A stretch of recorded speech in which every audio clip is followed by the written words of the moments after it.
విద్యా దృక్పథాలు పిఐఈ నుండి మనం 10 మార్క్స్కి ప్రిపేర్ అవుతున్నాం కదా. ఇందులో ఈరోజు మనం టైప్స్ ఆఫ్ ఎడ్యుకేషన్ విద్యా రకాల గురించి తెలుసుకుందాం. విద్యా రకాలు ఏమి ఉన్నాయి? నియత విద్య, అనియత విద్య, యాదృచ్ఛిక విద్య మరియు చూడండి మరొక వర్గీకరణ ప్రకారము సామాన్య విద్య, ప్రత్యేక విద్య. ఇంకొక వర్గీకరణ ప్రకారము ప్రత్యక్ష విద్య, పరోక్ష విద్య, direct education and indirect education. ఇంకొక వర్గీకరణ ప్రకారం వ్యక్తిగత విద్య, ఇండివిజువల్ ఎడ్యుకేషన్, సామూహిక విద్య, కలెక్టివ్ ఎడ్యుకేషన్. ఇంకొక వర్గీకరణ ప్రకారం చేతన విద్య, అచేతన విద్య. ఈ విధంగా వర్గీకరించడం జరిగింది. ముందుగా ఫార్మల్ ఎడ్యుకేషన్ గురించి చూసుకుందాము.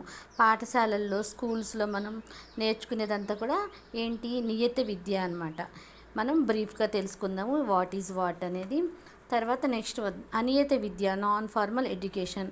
మన దేశంలో ఈ తరహా విద్యా విధానం ఎక్కువగా ప్రాముఖ్యత ఉంది. దేని ద్వారా మనం నేర్చుకుంటాము? ఇవి చూడండి, విద్యా కేంద్రాల ద్వారా, ట్యూషన్స్ ద్వారా, వేసవి తరగతులు, టీవీ, రేడియో, ఓపెన్ యూనివర్సిటీలు, రాత్రి పాఠశాలలు, వయోజన విద్యా కేంద్రాలు, ఇలాంటివన్నీ కూడా ఏంటవి? అనియత విద్య, నాన్ ఫార్మల్ ఎడ్యుకేషన్లోకి వస్తుందన్నమాట. నెక్స్ట్ వన్ చూడండి, యాదృచ్ఛిక విద్య, informal education. Non formal education ఇది, తర్వాత ఇది ఇన్ఫార్మల్ ఎడ్యుకేషన్, యాదృచ్ఛిక విద్య అన్నమాట. వ్యక్తి, కుటుంబంలో, సంఘంలో మనం ప్రతిరోజు మన జీవితంలో మన చుట్టూ జరిగేటటువంటి పరిస్థితులను బట్టి మనం నేర్చుకుంటాం చూడు, అవన్నీ కూడా ఇన్ఫార్మల్ ఎడ్యుకేషన్, యాదృచ్ఛిక విద్య. సినిమాలు చూసేటప్పుడు, టీవీ చూసేటప్పుడు మనం అనుకోకుండా కొన్ని విషయాలు తెలుసుకుంటాం అనమాట. అవి ఏంటి? యాదృచ్ఛిక విద్య. అనియత విద్యలో కూడా మనం టీవీ ద్వారా, రేడియోస్ ద్వారా చూస్తాం. అవి ఏంటి? క్లాసెస్ జరుగుతాయి కదా, ఆన్లైన్ క్లాసెస్, అలాంటివన్నీ కూడా అనియత విద్య అనమాట. డిస్టెన్స్ ఎడ్యుకేషన్ చేసేటప్పుడు మనకి క్లాసెస్ జరుగుతాయి కూడా, అవి కూడా అనియత విద్యలోకి వస్తాయి. ఈ రెండింటికి కొంచెం దగ్గర పోలికలు ఉంటాయి. ఇవి మనకి తెలియకుండా నేర్చుకునేవి యాదృచ్ఛిక విద్య. మనం డిస్టెన్స్ ఎడ్యుకేషన్ ద్వారా కానీ లేకపోతే వేరే విధంగా నేర్చుకునేవి నాన్ ఫార్మల్ ఎడ్యుకేషన్.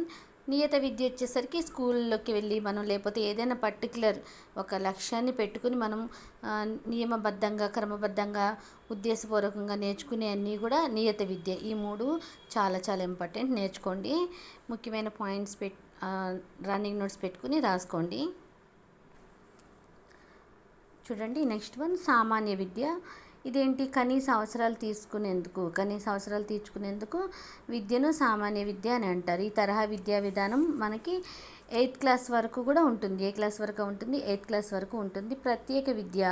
ఈ ప్రత్యేక విద్య అనేది సామాన్య విద్యను కొనసాగిస్తూ ఒక ప్రత్యేకమైన నైపుణ్యాన్ని నేర్చుకోవడం, ఆయా రంగాల్లో రాణించడానికి ఉపయోగపడేటటువంటి విద్యను ప్రత్యేక విద్య అంటారు. మనం డిగ్రీ అయిపోయిన తర్వాత చాలామంది ఎంబీఏ, ఎంసీ అలాంటివి చేస్తారు కదా. అంతేకాకుండా ఇంటర్ అయిన తర్వాత ఎంసెట్ రాసి మెడికల్, ఇంజనీరింగ్ అలా వెళ్తారు కదా, అవన్నీ కూడా ప్రత్యేక విద్యలు అవుతాయి అన్నమాట. ఇవి చాలా ఖర్చుతో కూడుకున్నటువంటి విద్యలు. నెక్స్ట్ వన్ చూడండి, ప్రత్యక్ష విద్య. ప్రత్యక్ష విద్య అంటే నియత విద్య. ప్రత్యక్ష విద్యలో ఎలాంటి అవకాశాలు ఉంటాయో ఇక్కడ కూడా అన్ని అవకాశాలు కూడా ఉంటాయి అన్నమాట. పరోక్ష విద్య, అనియత మరియు యాదృచ్ఛిక విద్య. ఇంతకుముందు మనం నేర్చుకున్నాం కదా, అనియత, యాదృచ్ఛిక విద్య, ఇవి రెండు కూడా ఈ పరోక్ష విద్యలోనికే వస్తాయి అన్నమాట. మరో వర్గీకరణ వ్యక్తిగత విద్య, మాంటిసోరీ, కిండర్ గార్డెన్ విద్యా విధానం ఉంది కదా. ఇక్కడ విద్యార్థి యొక్క వ్యక్తిగత తారతమ్యాలను బట్టి ఒక ప్రత్యేక బోధన చేసే పద్ధతి. దీని ద్వారా మానసిక వైకల్యాలను అధిగమించడానికి ఇచ్చేటటువంటి తర్ఫీద్ అనమాట ఇది వ్యక్తిగత విద్య అనేది.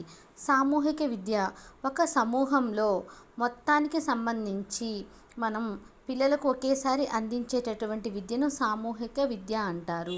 ఇది నియత విద్యా విధానం లాగా ఉంటుంది. ఇది ఫార్మల్ ఎడ్యుకేషన్ లానే ఉంటుంది.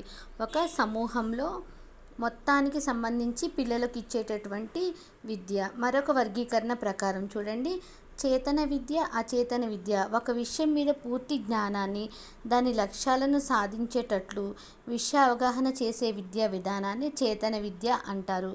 ఇది కళాశాల విద్య అన్నమాట.